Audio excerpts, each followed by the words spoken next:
نہ جھکے ہیں نہ جھکیں گے، نہ رکے ہیں نہ رکیں گے، اسلام پہ سمجھوتا نہ کیا ہے نہ کریں گے۔ اسلام زندہ باد، اسلام زندہ باد، زندہ باد۔ الحمد للہ نحمده ونستعینه ونستغفره ونؤمن به ونتوکل علیہ ونعوذ باللہ من شرور انفسنا ومن سیئات اعمالنا من يهده الله فلا مضل له ومن يضلله فلا هادي له ونشهد أن لا إله إلا الله وحده لا شريك له ونشهد أن سيدنا ومولانا محمدا عبده ورسوله أما بعد علماء کرام، ارباب سیاست اور قرب و جوار سے آندھرا پردیش کے آئے ہوئے لاکھوں فرزندان توحید، میں آپ حضرات کا بڑا ممنون و مشکور ہوں کہ آپ جمعیت علماء ہند کی آواز پر اپنے کاروبار اور اپنی مشغولیتوں کو چھوڑ کر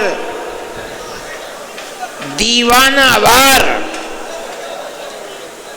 اس اجتماع میں لاکھوں کی تعداد میں شرکت کے لیے تشریف لائے۔ جمعیت علماء ہند کوئی سیاسی جماعت نہیں ہے۔ اقتدار کی کرسی پر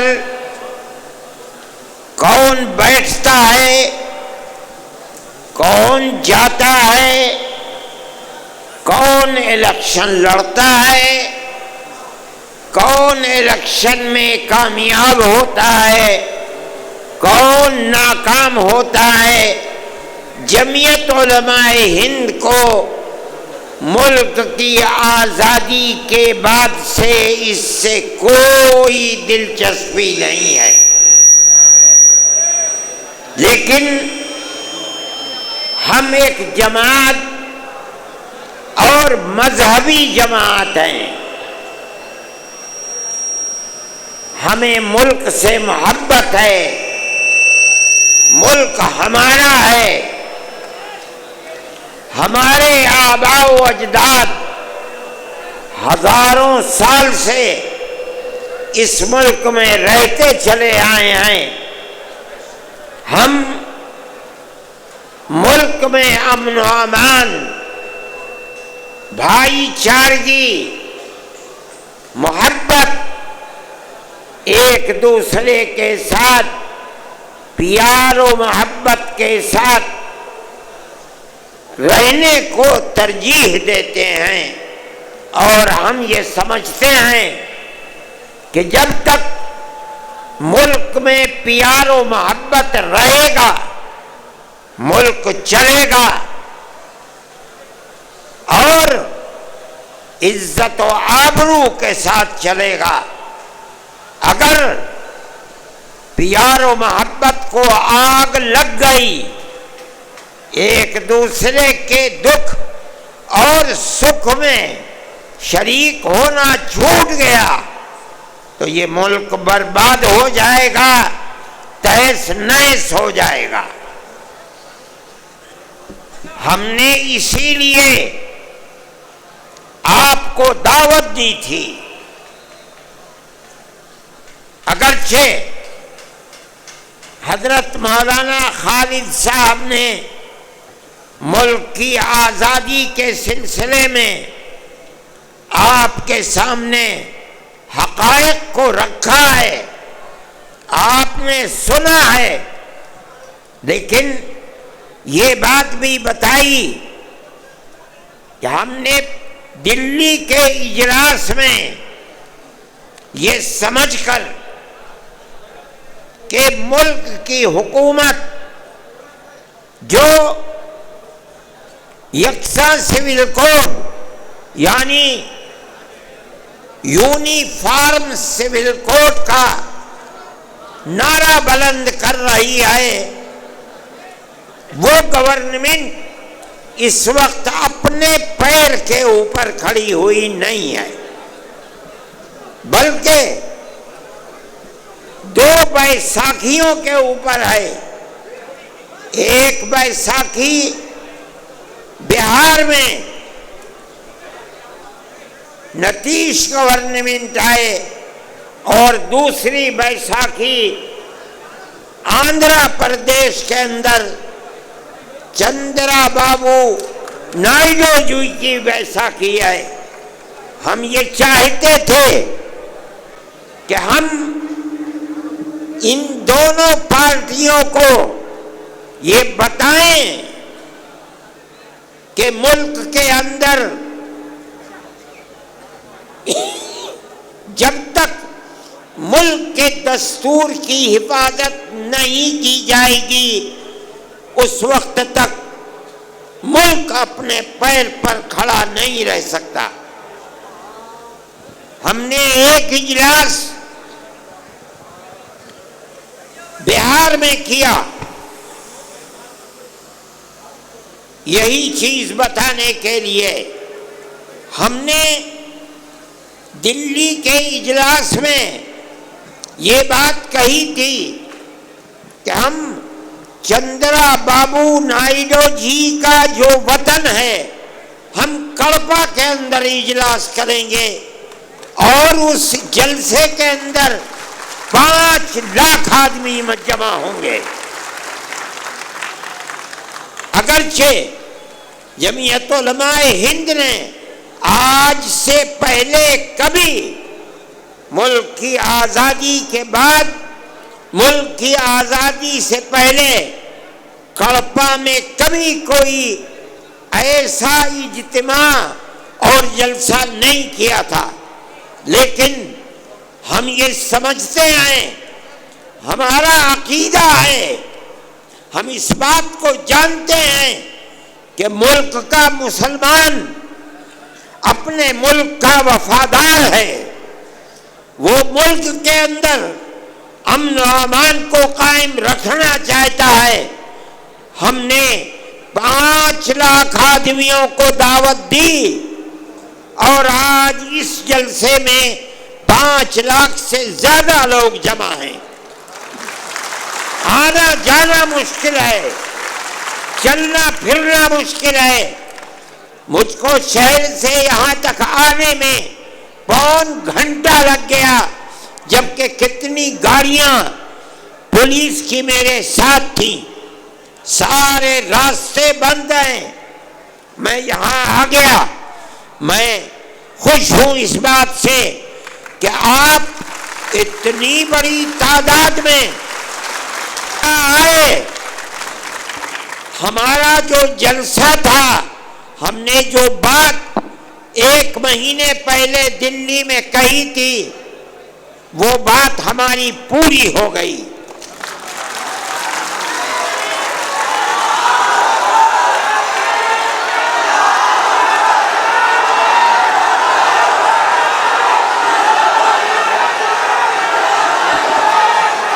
تقریر کرنا ہمارا مقصد نہیں تھا، ہمیں تو گورنمنٹ کو یہ دکھلانا تھا، چندرا جی کی گورنمنٹ کو، کہ آپ جس صوبے اور اسٹیٹ کے چیف منسٹر ہیں وہاں کا مسلمان چاہتا کیا ہے۔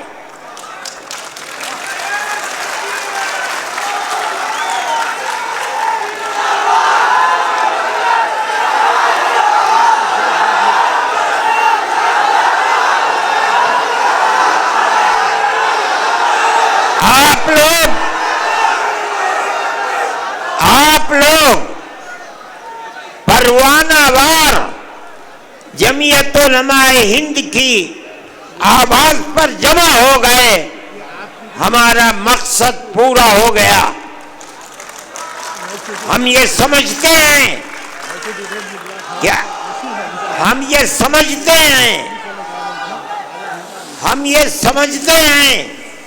کہ آپ کے یہاں جمع ہونے کی آواز صرف اس پردیش ہی میں نہیں، پورے ہندوستان میں نہیں، پوری دنیا کے اندر پہنچ رہی ہے۔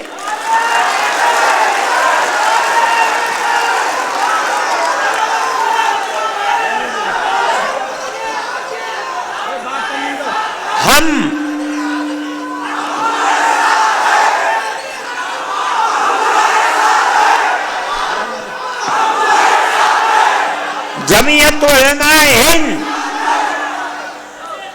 جمعیت علماء ہند یقینی سمجھتی ہے کہ اللہ اگر چاہے گا تو یہ بل ریجیکٹ ہوگا، پاس نہیں ہوگا انشاءاللہ۔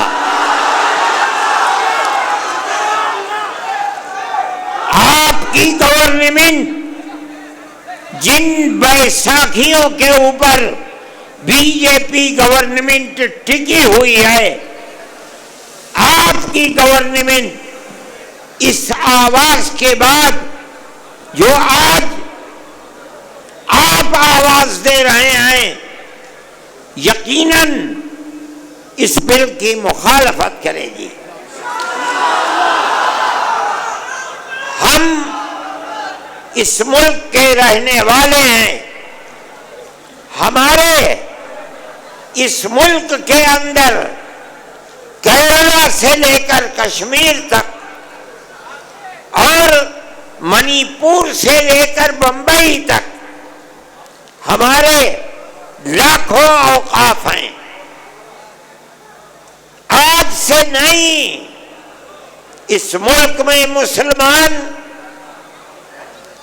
1300 سال سے رہتا ہے،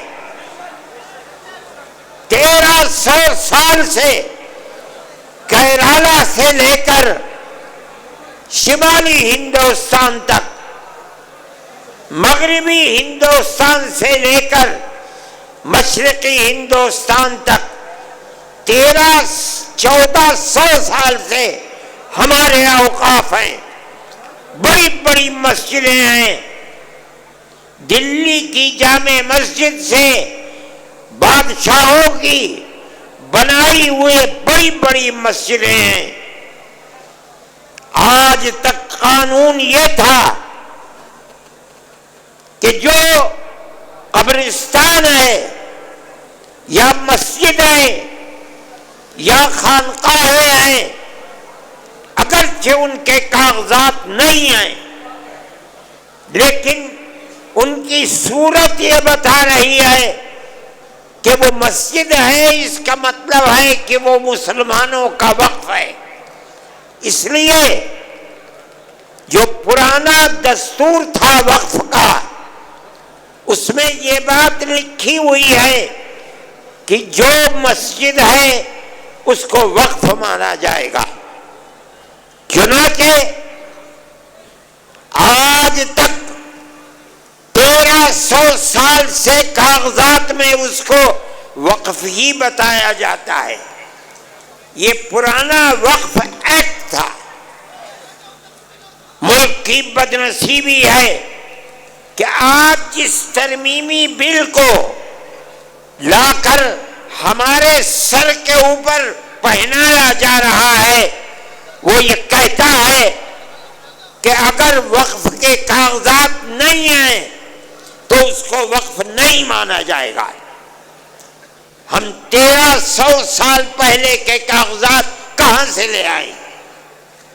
600 سال، 700 سال، 800 سال، 500 سال کے کاغذات کہاں ملیں گے؟ لیکن ہمارا یہ عقیدہ ہے، ہم مسلمان ہیں، مسجد خدا کا گھر وہی معتبر ہوگا جو وقف زمین کے اوپر ہے. جو زمین اللہ کی زمین ہے، کوئی اس زمین کا مالک نہیں ہے. کسی کی زمین کو چھین کر مسجد نہیں بنائی جا سکتی. اگر بنی ہے ہم اس کو مسجد نہیں سمجھتے.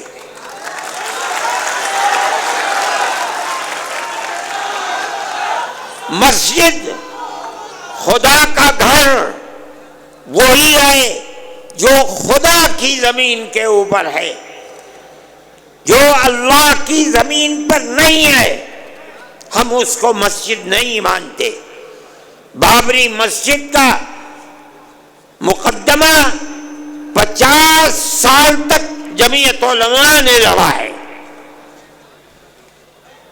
فیض آباد اجودھیا کی عدالت سے لے کر لکھنؤ تک، الہ آباد تک، اور الہ آباد سے سپریم کورٹ دلی تک کروڑوں روپیہ خرچ کیا تنہا جمعیت علماء ہند نے.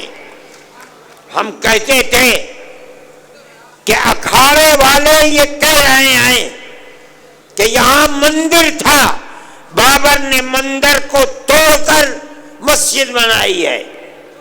ہم کہہ رہے تھے، ہم نے عدالتوں میں کہا، پلیٹ فارموں پر کہا، سپریم کورٹ میں کہا کہ اگر یہ قانوناً ثابت ہو جائے کہ بابر نے مندر کو توڑ کر رام جنم بھومی میں مسجد بنائی ہے، ہم چھوڑ دیں گے.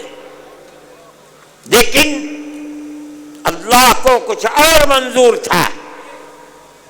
مسجد کی کھدائی ہوئی، کوئی چیز نہیں ملی. جب سپریم کورٹ کا فیصلہ آیا تو مکمل فیصلہ ہے، لکھا ہوا، اعلان ہوا اس کا کہ مسجد اپنی جگہ پر مسجد ہے. کسی مندر کو توڑ کر مسجد نہیں بنائی گئی.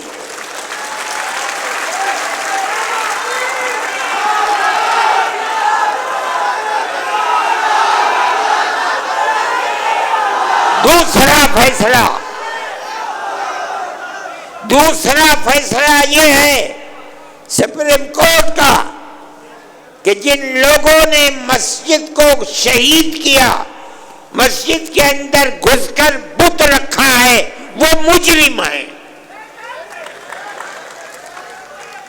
لیکن ہم یہ سمجھ رہے تھے کہ تیسرا فیصلہ اب یقیناً یہ آئے گا کہ مسجد مسجد ہے، مندر نہیں ہے، مسلمانوں کا حق ہے. لیکن تیسرا فیصلہ آیا کہ ہم مسجد اکھاڑے کو دیتے ہیں. ہم کچھ نہیں کر سکے، وہ ہماری سب سے بڑی عدالت ہے. لیکن ہمیں اس بات کی خوشی ہے کہ بابری مسجد مسجد تھی. ہندوستان کا سپریم کورٹ بتاتا ہے مسجد اپنی جگہ پر ہے.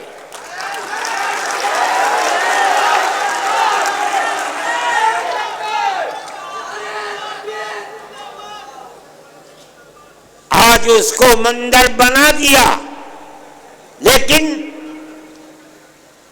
پوری بی جے پی اس کو اپنے الیکشن کا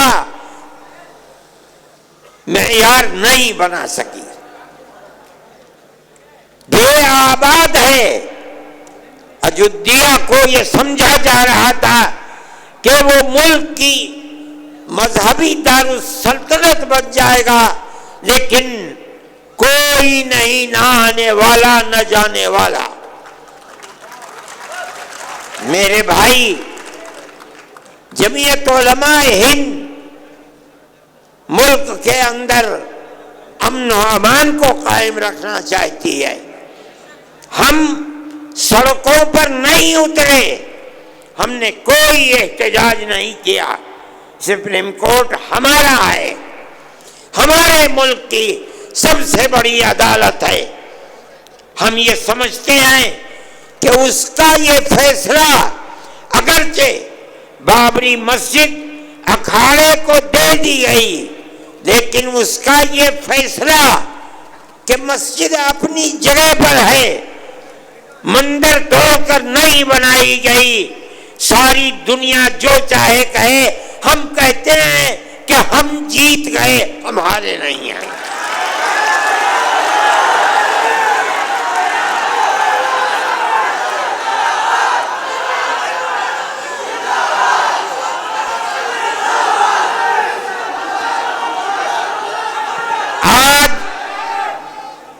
آج یہ مسئلہ وقف کا چلا دیا، ایک وقف کا قانون بنا ہوا ہے، ملک کی آزادی سے پہلے سے بنا ہوا ہے، اس کے اندر جمعیت علماء نے اپنے بڑے بڑے اجتماع کر کے اس کی کمزوریوں کو دور کرایا، اور آج وہ قانونی بل ہے، اس کے اندر یہ بات ہے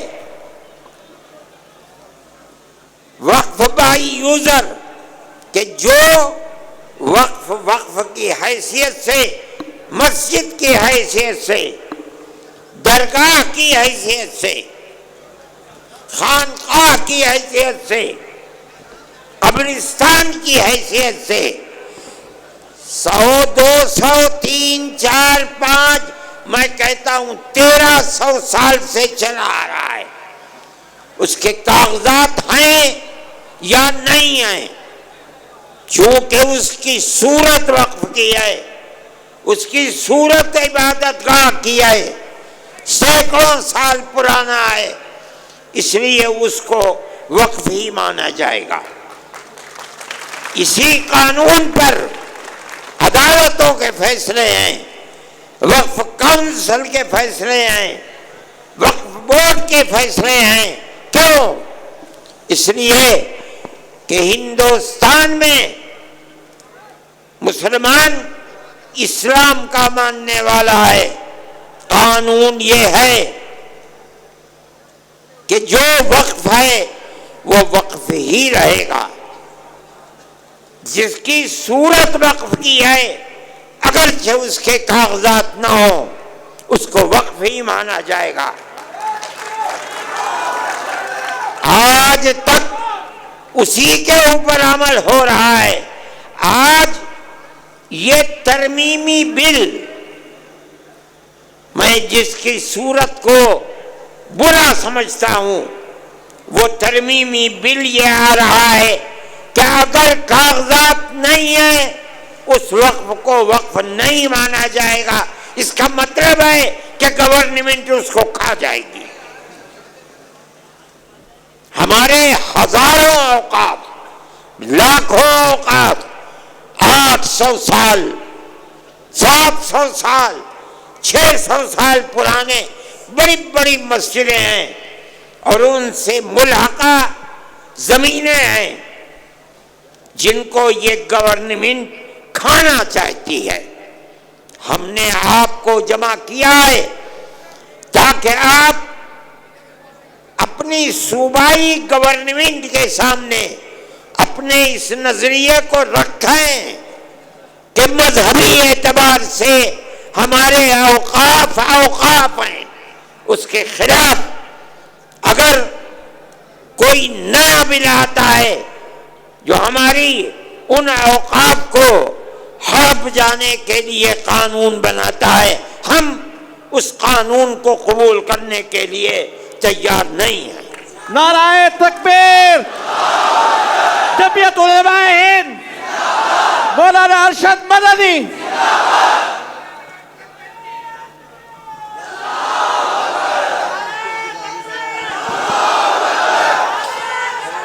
اب میں آپ کو اس وقف نے، اس ترمیمی بل نے جس کی ہم مخالفت کر رہے ہیں، میں آپ کو بتاتا ہوں یہ موجودہ ترمیمی بل نہیں ہے، در حقیقت مسلمانوں کے اوقاف کو کھا لینے کے لیے بل لایا گیا ہے، ہڑپ کرنے کے لیے بل لایا گیا ہے، مسلمانوں کی جائیدادوں کو چھیننے کے لیے بل لایا گیا ہے۔ دیکھیے آج تک ہندوستان میں جہاں بھی وقف بورڈ ہے، اس وقف بورڈ کے جتنے ممبر ہوتے ہیں وہ ممبر گورنمنٹ کے بنائے ہوئے نہیں ہوتے ہیں، بلکہ ان ممبروں کا الیکشن ہوتا ہے، لیکن وہ سارے ممبر مسلمان ہوتے ہیں۔ کیوں؟ وقف مسلمانوں کا ہے، مسلمانوں کے اوقاف پر وقف بورڈ کے اندر کام ہوتا ہے، اس لیے 11 ممبر ہوتے ہیں عام طریقے پر، شرط ہے وہ 11 کے 11 الیکشن سے آتے ہیں اور سب کے سب مسلمان ہوتے ہیں۔ اب آپ دیکھیے اس بل کی نمبر 11 کا اے، پیج نمبر صفحہ نمبر 6، وہ یہ کہتے ہیں کہ بورڈ کے 11 ممبر جو گورنمنٹ جن کا انتخاب کرتی ہے، انتخاب نہیں ہوگا بلکہ گورنمنٹ ان 11 کو خود منتخب کر کے بغیر الیکشن کے لا کر رکھے گی۔ ہم کیا جانتے ہیں کہ کن کو رکھتے ہو؟ پھر وہ کہتے ہیں کہ ان 11 میں سے صرف 4 ممبر مسلمان ہوں گے اور 7 ممبر غیر مسلم ہوں گے۔ وقف ہمارا ہے، ہمارے باپ دادا کا ہے، ہماری زمینیں ہیں۔ وہ جو 7 ممبر زیادہ ہیں اور وہ مسلمان نہیں ہیں، وہ کیا جانے کہ وقف کی حفاظت کس طرح ہوگی۔ اس کا مطلب ہے کہ گورنمنٹ صوبائی گورنمنٹ ہے، اس کو کھانا چاہتی ہیں۔ ہمارے وقف ہیں، ہمارے باپ دادا کے وقف ہیں، جن کی تعداد 11 ہے، اس 11 میں سے صرف 4 مسلمان ہوں گے، باقی سب کرسچن، ہندو اور کون ہوتے ہیں۔ مگر سوال یہ ہے کہ ہمارا وقف کس طرح محفوظ رہ سکے گا؟ ہم نے چیئرمین کے سامنے یہ بات کہی، پورا بورڈ تھا 32-33 پارلیمنٹ کے ممبروں کا، ہم نے ان کے سامنے کہا کہ آج تک شرط ہے کہ سارے ممبر مسلمان ہوں گے، اس لیے کہ وقف مسلمانوں کا ہے، غیر مسلم کیسے آئیں گے؟ وہ کہتے ہیں نہیں، اس نئے وقف کو کہا جاتا ہے گورنمنٹ کی طرف سے کہ ہم اوقاف کی حفاظت کے لیے یہ ترمیمی بل لائے ہیں۔ ہم کہتے ہیں کہ تم اوقاف کی جڑ کھودنے کے لیے لا رہے ہو۔ ہم اسی لیے کہتے ہیں کہ مسلمان اس ترمیمی بل کی تائید نہیں کر سکتا۔ اسی لیے ہم نے چیئرمین کے سامنے کہا، پارلیمنٹ کے ممبروں کے سامنے کہا، ہم آپ کے سامنے کہہ رہے ہیں کہ آپ ان کی کمزوریوں کو سمجھیے۔ یہ کہہ رہے ہیں کہ ہم مسلمانوں کے اوقاف کی حفاظت کے لیے ترمیمی بل لائے ہیں۔ ہم کہتے ہیں جھوٹ بول رہے ہو، تم اوقاف کو مسلمانوں کی آگ لگانے کے لیے یہ بل لائے ہو۔ دوسری بات،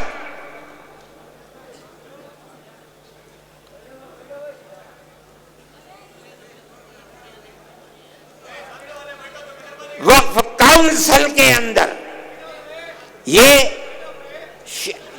دفعہ نمبر 9 بل کی صفحہ نمبر 5، سینٹرل وقف کونسل اس کے 22 ممبر ہوں گے. یہ دوسری چیز ہے. ان 22 ممبران کے اندر وہ کیا کہتے ہیں؟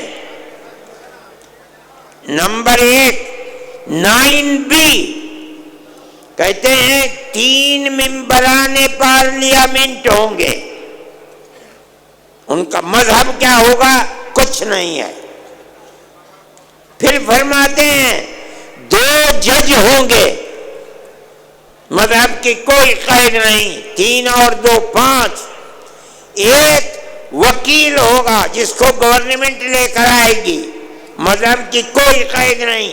6 4 وقف کے ماہر ہوں گے، مذہب کی کوئی قید نہیں. 6 اور 4 10. مرکزی حکومت کا 1 ملازم ہوگا، مذہب کی کوئی قید نہیں ہے. 11 اور 1 انچارج اس کا یونین منسٹر ہوگا. 12 کوئی قید نہیں. اور پھر لکھتے ہیں 9C کے اندر 10 مسلمان ہوں گے. آپ کیا سمجھے؟ مسلمانوں کا وقف بل ہے جس کو لا رہے ہیں، لیکن اس کے اندر 10 مسلمان اور 12 غیر مسلم ہیں. مسلمانوں کی تعداد کم کیوں ہے؟ اگر ووٹنگ ہوگی اکثریت کدھر جائے گی؟ وقف ہمارا ہے، ہمارے باپ دادا کا ہے. جس طرح ملک کی آزادی کے بعد سے آج تک وقف کونسل کے اندر، وقف بورڈ کے اندر سب کے سب ایک یونین منسٹر کے علاوہ سارے مسلمان ہوتے تھے. گورنمنٹ کی طرف سے ان کو داخل نہیں کیا جاتا تھا، ان کا الیکشن ہوتا تھا. آپ کو وہ قانون کیوں خلاف لگتا ہے؟ ہمارے باپ دادا کا وقف ہے. مسلمان اس کے انچارج ہوں گے، مسلمان ان کے اپنے اوقاف لیں گے. ہم اسی لیے اس کی مخالفت کرتے ہیں. اور آگے چلیے، فرماتے ہیں وقف کے بارے میں میں مختصر کر کے بتاتا ہوں. وقف کے ہونے یا نہ ہونے کا فیصلہ وقف بورڈ کیا کرتا ہے. یہ پرانے وقف بورڈ کے دستور کی 40ویں دفعہ ہے کہ کوئی زمین ہے، عمارت ہے، اس کو لایا گیا کہ یہ وقف کی عمارت ہے. اس کا فیصلہ کون کرے گا؟ وقف بورڈ کرے گا. یہ جو موجودہ ترمیم ہے اس کا دفعہ نمبر 20 صفحہ نمبر 9 یہ کہتا ہے کہ ہم دفعہ 40 کو ختم کرتے ہیں. کیا مطلب؟ بورڈ کو یہ اختیار نہیں ہے کہ وہ کسی چیز کے وقف ہونے کا فیصلہ کرے. یہ فیصلہ ہمارا ہوگا، گورنمنٹ فیصلہ کرے گی یا کلکٹر فیصلہ کرے گا، وقف بورڈ فیصلہ نہیں کرے گا. وقف بورڈ کے ناک کان ہاتھ پیر کاٹ دیے گئے.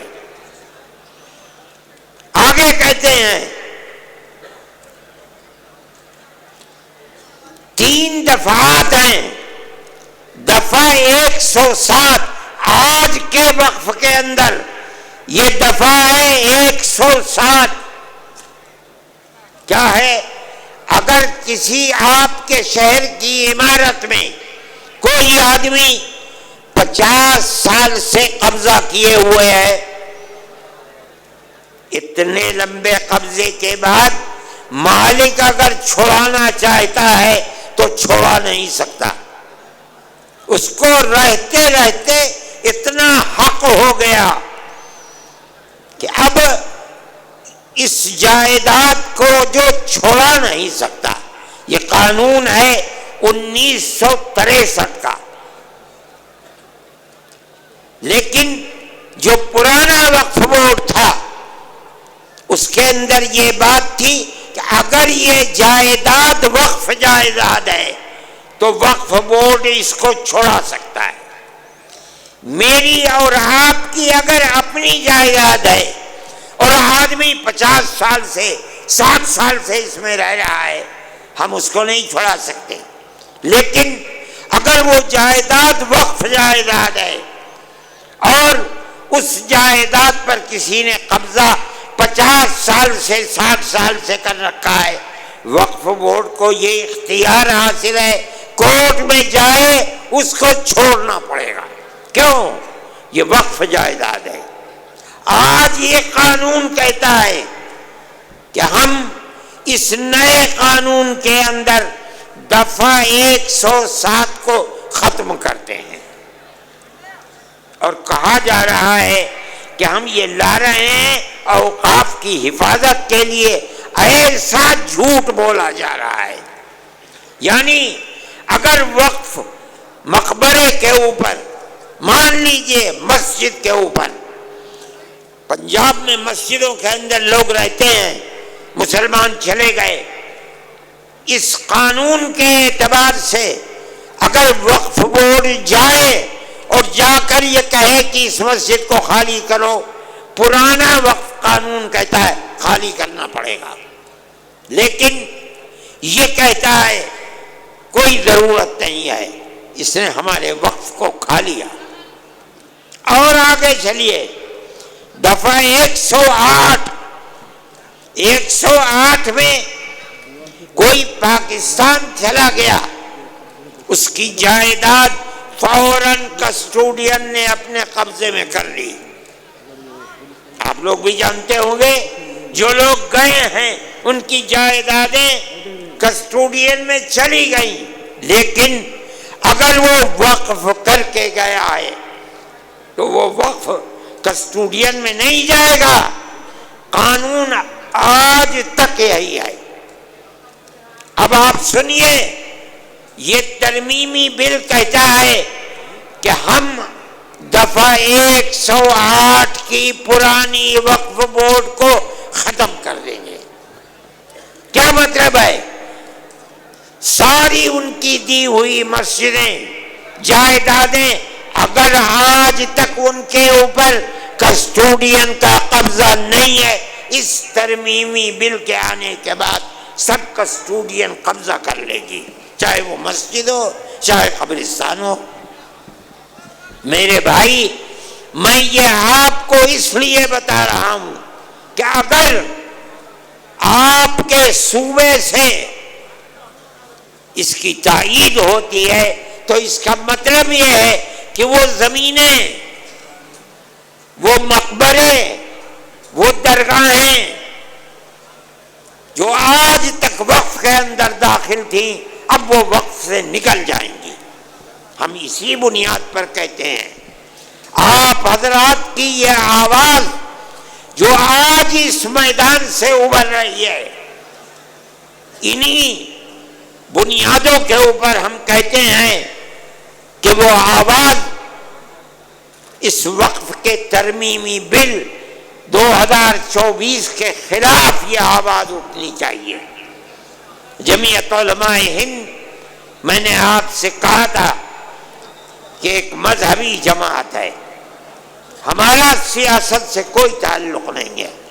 ہم آپ کی گورنمنٹ سے, صوبائی گورنمنٹ سے یہ کہتے ہیں کہ مسلمان, پورے ملک کا مسلمان یہ سمجھتا ہے کہ یہ وقف ترمیمی بل مسلمانوں کے اوقاف کو برباد کرنے کے لیے, حرف کرنے کے لیے, جو چند مثالیں میں نے آپ کو بتائی ہیں, یہ تو 3 صفحے ہیں ہمارے, آپ اس کے خلاف اپنی رائے کو متحد کریں.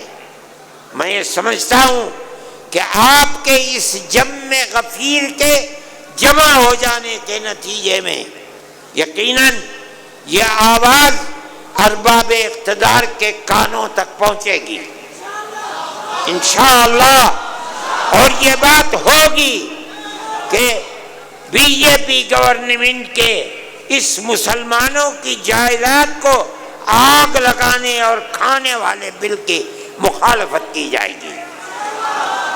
جمعیت علماء ہند آج کے وہ حالات جو اس دنیا کے اندر ہیں یا ملک کے اندر ہیں ان کو بڑے گہرے طریقے پر دیکھتی ہے۔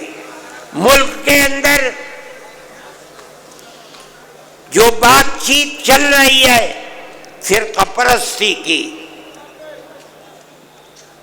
چاہے وہ مکانوں کے اوپر بلڈوزر چلنے کی بات ہو یا آسام کے اندر مسلمانوں کو ملک کے اندر رہنے کے حق سے محروم کرنے کی ہو یا مسلمانوں کے مدرسوں کو بے پالو بے بالو پر کرنے کی ہو، جمعیت علماء ہند ان تمام چیزوں کی مخالفت کرتی ہے۔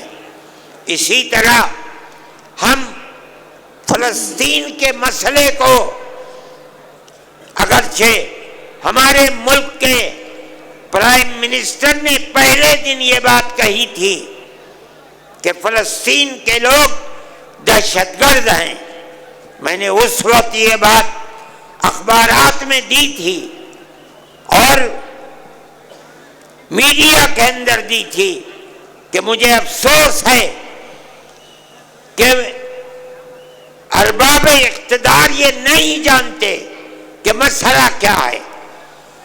مسئلہ تو صرف اتنا ہے کہ اسرائیل کو یورپ اور امریکہ نے خلافت اسلامیہ ترکیہ کو توڑ کر اسرائیل کو جنم دیا، بیت المقدس اس میں نہیں تھا۔ اس کے بعد امریکہ یورپ نے مل کر اسرائیل میں اپنی فوجیں بھیج کر فلسطین کے اوپر قبضہ کیا، بیت المقدس پر قبضہ کیا، ہزاروں آدمی مارے گئے، بیت المقدس پر قبضہ کیا، فلسطین کو اپنا غلام بنا لیا۔ اس کے بعد پھر شام کے اوپر حملہ کیا اور گولان کی پہاڑیوں پر قبضہ کر کے یہودیوں کی بستیاں بسا دیں۔ اگر یہ کہتے ہو کہ فلسطینی دہشت گرد ہیں، آزادی کی لڑائی نہیں ہے، تو ماننا پڑے گا کہ جواہر لال نہرو جنہوں نے یہاں آزادی کی لڑائی لڑی ہے وہ بھی دہشت گرد تھے۔ نعرہ تکبیر! یہ ماننا پڑے گا گاندھی جی دہشت گرد تھے، ابوالکلام آزاد دہشت گرد تھے۔ اس کا مطلب ہے کہ تم کچھ نہیں جانتے۔ ان کا موقف بدلا، اب وہ یہ کہتے ہیں کہ ہم فلسطینیوں کے ساتھ ہیں۔ ہم یہ سمجھتے ہیں کہ جو کچھ اسرائیل کر رہا ہے وہ تنہا اسرائیل نہیں ہے، پورے امریکہ کی طاقت، امریکہ کے اسلحے، امریکہ کے بمبار طیارے، سب کچھ اسرائیل کے ساتھ ہیں، اور مسلمان بچوں کو، عورتوں کو، بوڑھوں کو، جوانوں کو مارا جا رہا ہے اور ان کو بھوک کی تپش کے اندر ان کی جان نکالی جا رہی ہے۔ ہم اس کے مخالف ہیں۔ ہم یہ سمجھتے ہیں کہ جو دنیا کے اندر ہو رہا ہے دنیا مخالفت کر رہی ہے، وہ اسرائیل کو ظالم سمجھتی ہے، لیکن اس کے باوجود بھی اسرائیل کا معاملہ تھمنے کو نہیں آ رہا ہے۔ ہم مخالف ہیں۔ دنیا میں سب کو جینے کا حق ہے، اسی طریقے سے فلسطینیوں کو بھی جینے کا حق ہے۔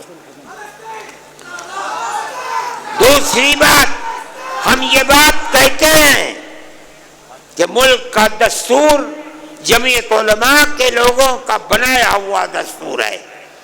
مولانا ابوالکلام آزاد، مفتی مفتی کفایت اللہ مولانا حسین احمد مدنی، مولانا حسرت موہانی، یہ وہ لوگ ہیں جو ہندوستان کے دستور کو بنانے کے اندر شریک ہیں۔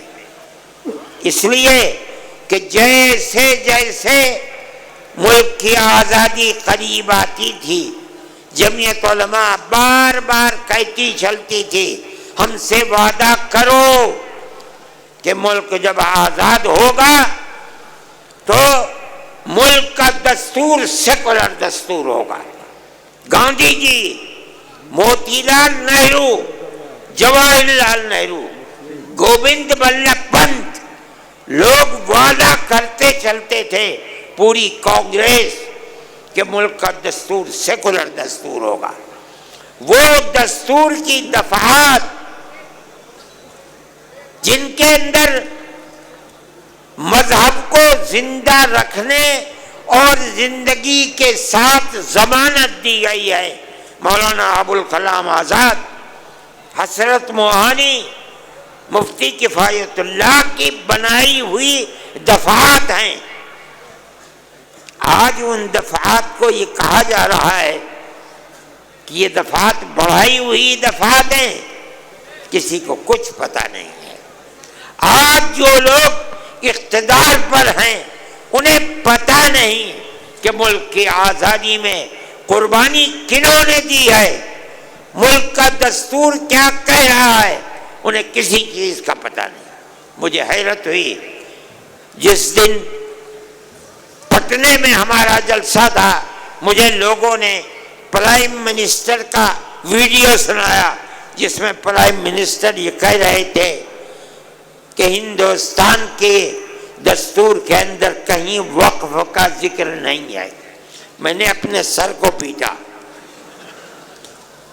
ملک کا وزیر اعظم یہ کہتا ہے، اس کا مطلب یہ ہے، میں نے کہا کل کو تم کہنے لگو گے کہ ملک کے دستور کے اندر حج کا کوئی ذکر نہیں ہے، پرسوں کو کہو گے کہ ملک کے دستور میں نماز کا کوئی ذکر نہیں ہے، اگلے دن کہو گے کہ ملک کے دستور میں روزے کا کوئی ذکر نہیں، مسجد کا کوئی ذکر نہیں۔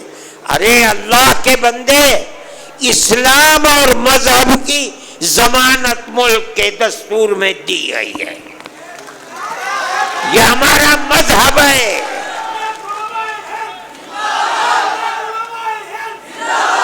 مگر میں کیا کہوں، میری سمجھ میں نہیں آتا کہ آج جو لوگ اقتدار کی کرسی پر بیٹھے ہیں انہیں مذہب ہی کا نام نہیں آتا، نہ وہ کچھ جانتے ہیں۔ ہمیں ہمارے مذہب کی ضمانت دی گئی ہے، ہم اس ملک میں زندہ ہیں، یہیں مریں گے، یہیں پیدا ہوئے ہیں۔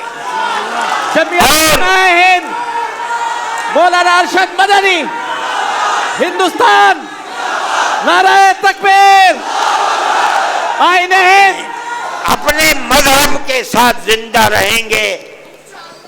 ہمارا ایمان ہے، ہمارا مذہب مرنے والا مذہب نہیں ہے۔ جنہوں نے ہمارے مذہب کو مارنے کے لیے اپنے تیر و تفنگ چلائے ہیں وہ خود مٹ گئے، مذہب اسلام زندہ ہے۔ نعرہ تکبیر، جمعیت علماء ہند، ہندوستان، قومیت جہتی، تحفظ آئین ہند۔ ہمارا ماننا ہے یریدون ان یطفئوا نور اللہ بافواہہم واللہ متم نورہ ولو کرہ الکافرون۔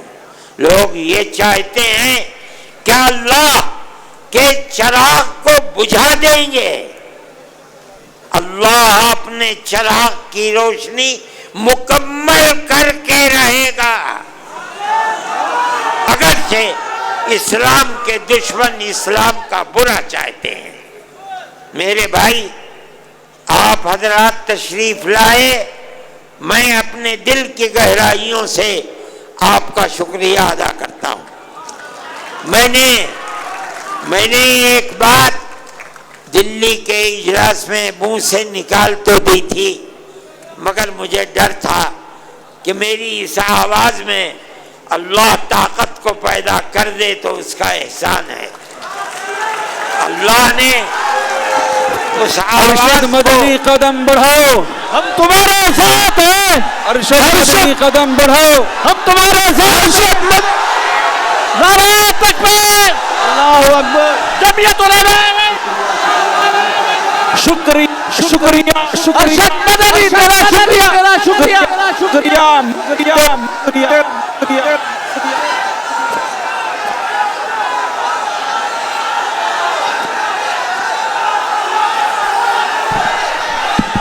بیٹھ جاؤ بچوں، سب بیٹھ جاؤ، بات سن لو، بیٹھ جاؤ۔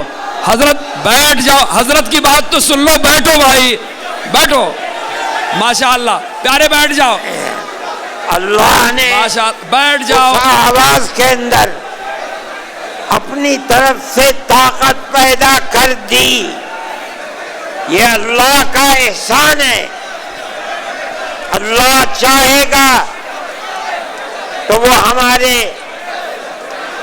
خاص طور پر اس مذہبی معاملے میں ہماری مدد کرے گا، بلکہ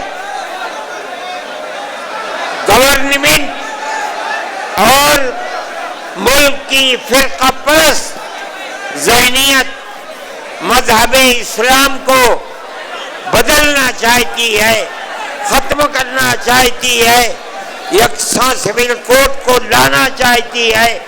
وہ لوگ انشاءاللہ ناکام و نامراد ہوں گے اور مذہب اسلام انشاءاللہ زندہ رہے گا۔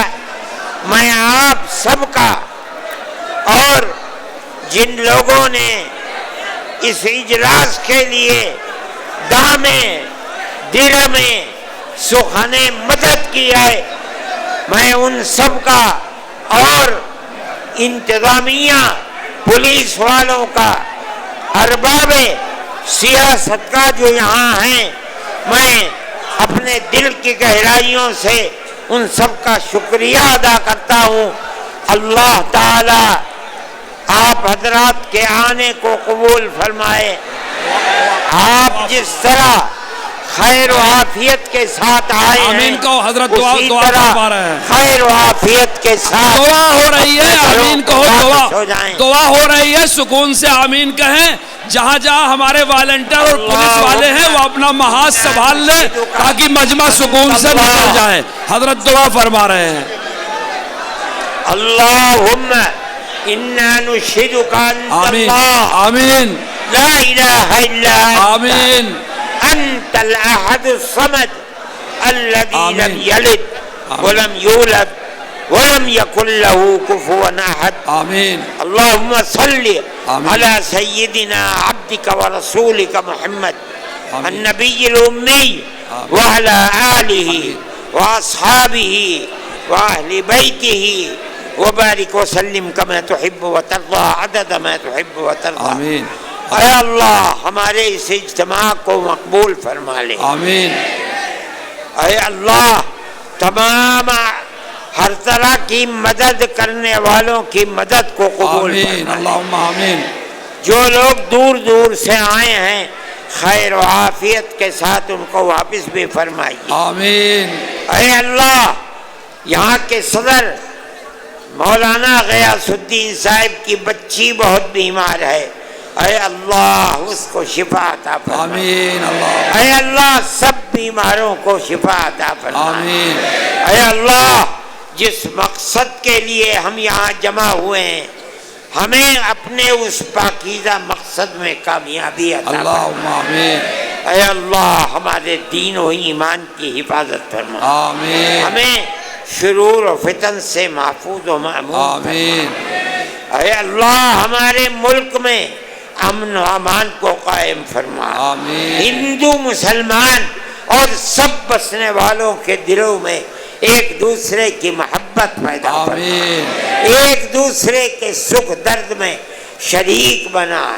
اے پروردگار ہمارے دین کی حفاظت فرما، آمین ساری دنیا میں امن و امان پیدا فرما، آمین مسلمانوں کی حفاظت فرما، آمین جو طاقتیں چراغ کو اسلام کے بجھانا چاہتی ہیں اے اللہ انہیں خائب و خاسر فرما، آمین اسلام کو عزت عطا فرما، آمین شرور و فتن سے مسلمانوں کو محفوظ فرما۔ آمین جنہوں نے پیسہ دے کر کے اور کام کر کے اس اجتماع میں کام کیا ہے اے اللہ قبولیت سے نواز آمین اور شرور و فتن سے محفوظ و محمود فرما۔